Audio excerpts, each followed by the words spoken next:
Hi, my name is D'Arne Healy. I am the president of the Australian Jigsaw Puzzle Association, and I am also the vice president of the World Jigsaw Federation. You're the vice president now. When did that happen? That actually happened, I think, on my second year here. Oh. It happened in a bar.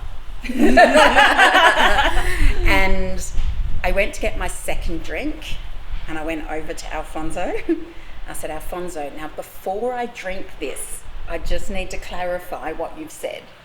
Like, you do want me you said you want me as your vice president. Is that correct? And are we moving forward with that? And he goes, yes, D'Arne, that's what I want you to be my vice president. I said, great.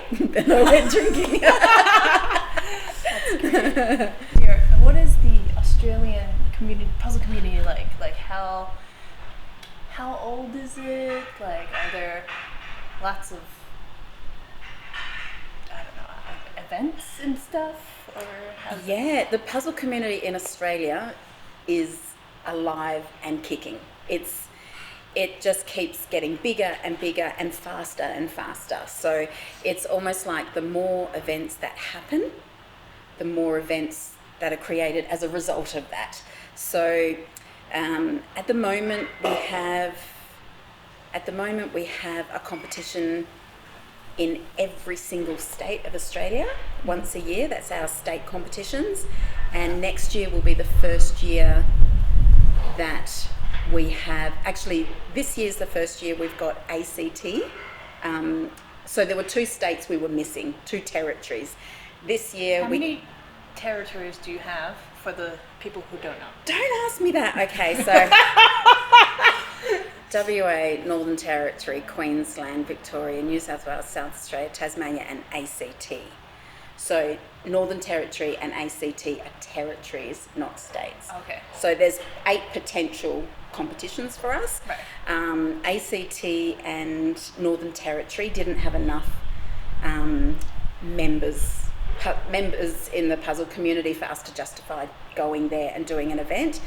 However, it's grown, and this year we do our first ACT comp, and next year we're including the Northern Territory for the first time ever. And that, as of next year, we will have every area of Australia having a state competition, and then we have our national every year as well. So with the state competitions, do you have to place in your state competitions to attend the nationals, or is it still just whoever can come? It's still whoever can come, because we only have one a year in each state. If you miss that for some reason, it's nice to have a second shot at something. However, the winner of each state competition gets their free entry to the national, and we celebrate them there.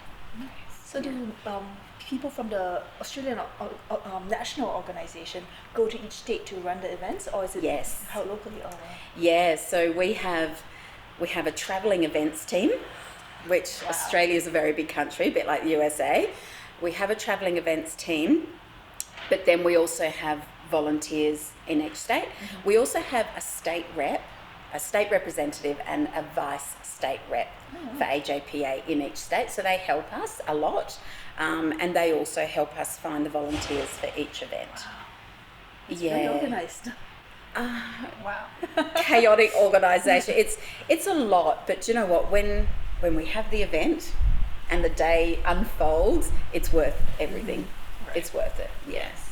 How old is the Australian Jigsaw Puzzle Association, and then how did you get involved with it?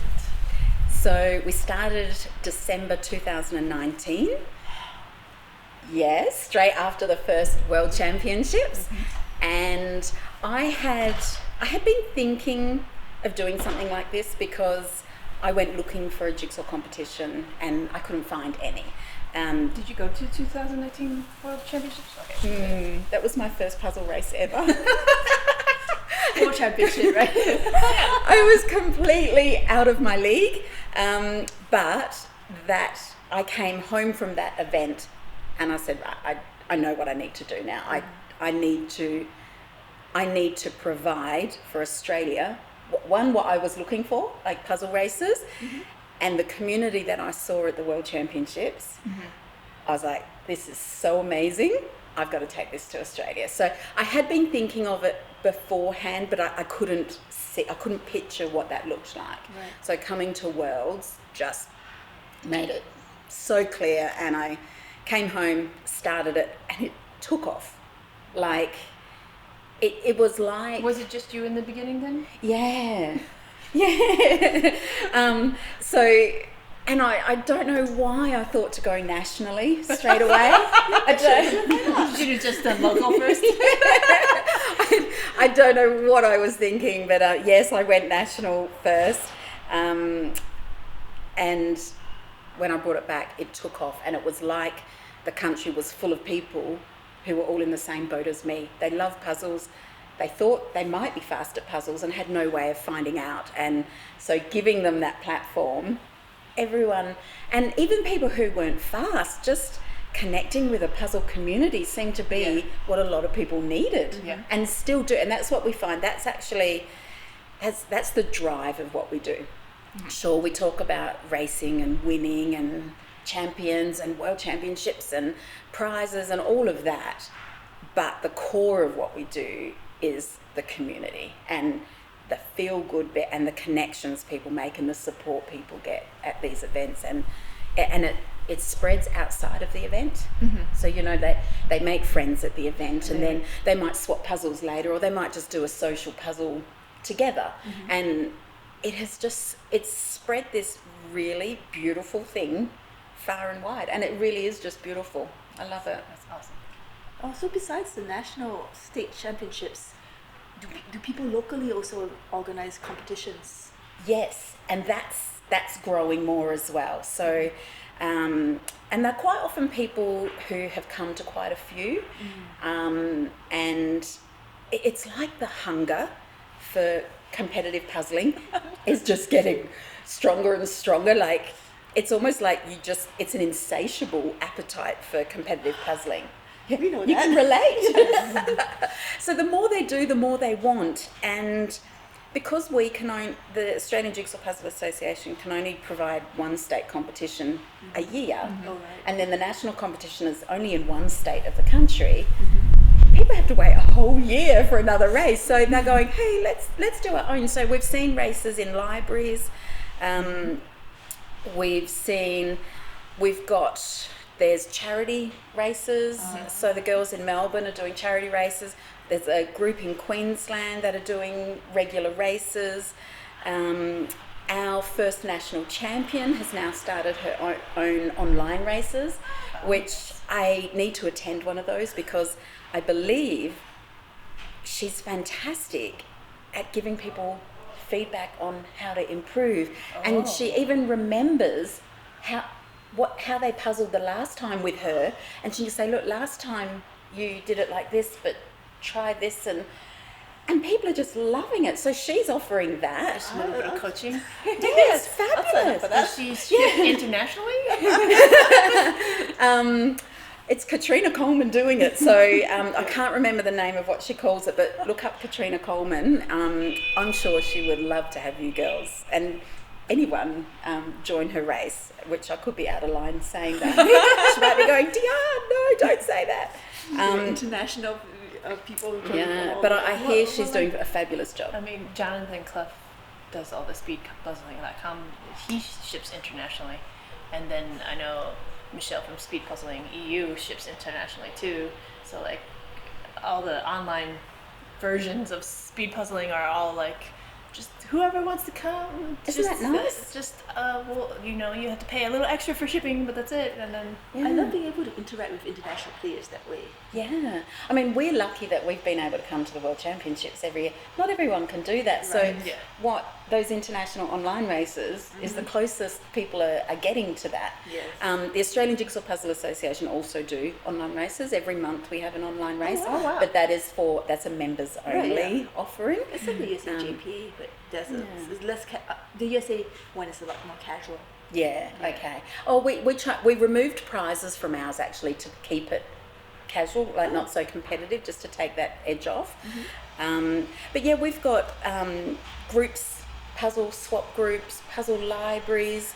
There is so much activity going on, and it's multiplying all the time. It's fabulous. That's awesome. Yeah. Actually, Tasmania every year have an annual fundraising race in a small town called Richmond in Tasmania. They have a fundraising race every year as well. That's really cool.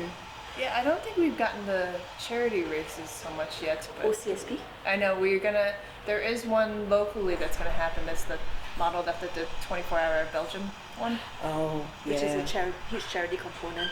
Yes. Yeah, so this one is with a cancer association for funding of research and development of cures and research, and also a cancer center. So they're in partnership with that, and it's a 24-hour race, and then you can all the people who signed up are fundraising for it, and then during it, I think they're also going to fundraise. Also. Oh, that's fabulous. That's fabulous. We've just entered our first 24-hour race in Australia. So it was something I wanted to do. Awesome. Well, it was something I wanted to do with AJPA, but we've kind of gone a different option. So I don't know if you have something similar in America, but in Perth, in Western Australia, we have a 24-hour fundraising event for children's charities and the children's hospitals called Telethon. And it raises millions of dollars every year, and so it should. And I believe over East have one called a different name, but it's a really big children's fundraising event, and I've always wanted to be involved with them since I started the association, and we've only just got word back from them, and they wanted us to do our 24-hour event this year, but I said it's just because it's in October. I said it's too short notice. I said we'll do it next year, but we're putting one team in. So it's not really a race, it's just a 24-hour challenge. And we've got 10 people who are going to try and complete as many puzzles as they can in 24 hours. And they go to the stadium where it's all filmed, and they're going to raise money for telethon. So that's sort of the introduction to what's coming next year. So next year, we're opening it up to everybody. So I'm expecting people to come from other states, and we're going to have a big team race, 24-hour puzzle race. That's awesome. I'm so excited. That's going to be so much fun. Yeah. So we have one area, one pocket of Australia that is just puzzle mad. Only that pocket? Is it a city, or is it a city in its I'm going to suburbs? say a state. It's a state. It's okay. the state of Victoria. Okay. And that is actually the reason why we have our national competition in Victoria, because the majority of our members and followers are from that state. And it's by a really long shot. There's such a gap between the number of puzzlers in that state and the rest of the country, and they get together. There are so many groups of puzzlers who get together and practice and socialize, and they're just mad for it, and they're incredible, and they're just so. If anyone wants to move to Australia and is looking for a puzzle destination, Victoria is your state to go to. Is there a specific city in Victoria that's Melbourne? Okay, is the city. Melbourne is the one that's the. Yeah, Melbourne in Victoria. Do you think it's because, do they have a longer history with jigsaw puzzling as an organised activity? No? Not at all. However, it is a cold state. Did I get it? Yeah. Indoor activities. Yeah. That's why Minnesota is is the biggest in the United States by a long shot. So Tasmania is also a cold state. However, they don't have the population. And Melbourne's very, very active. So Melbourne is the puzzle state of Australia. The puzzle capital of Australia. Yes, the puzzle capital of Australia, which is why we have our national. However, there is, in Western Australia, we have a jigsaw gallery, and I believe it's the only jigsaw gallery in the Southern Hemisphere. What is that?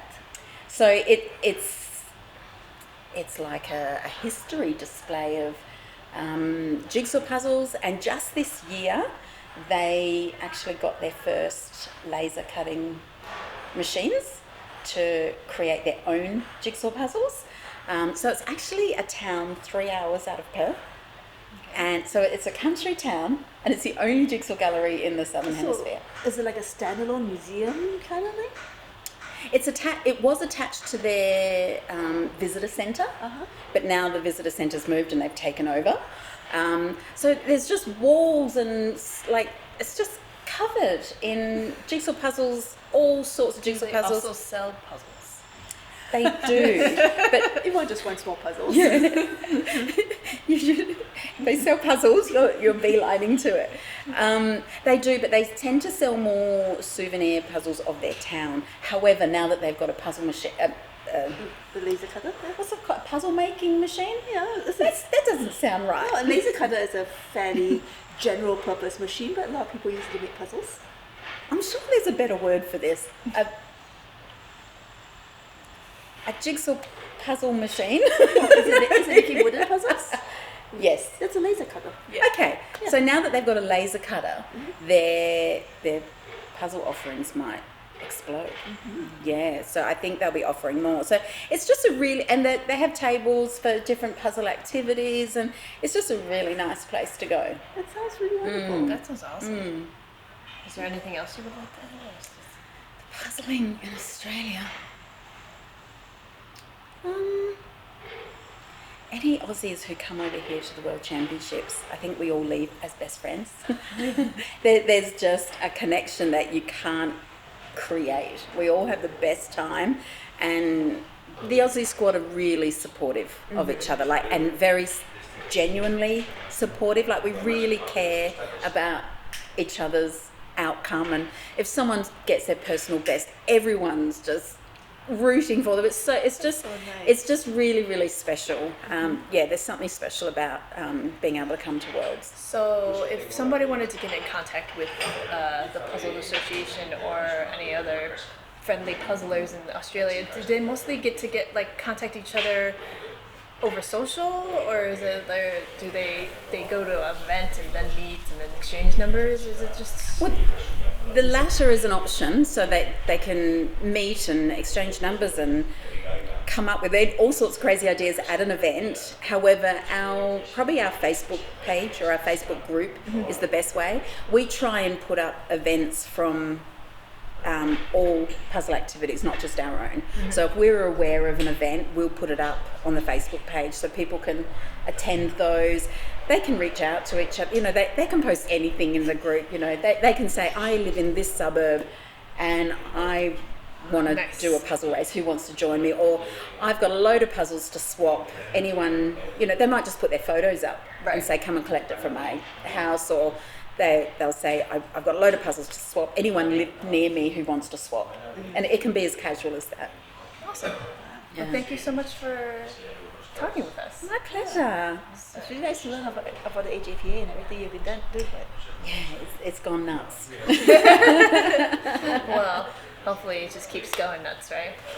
Maybe not for your workload, but for everyone else in the puzzle world. No, I it's a know beautiful community. It sounds like the USA JPA is following a very similar trajectory.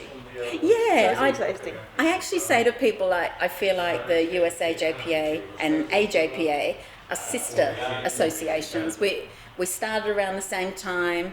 We support each other. We work together.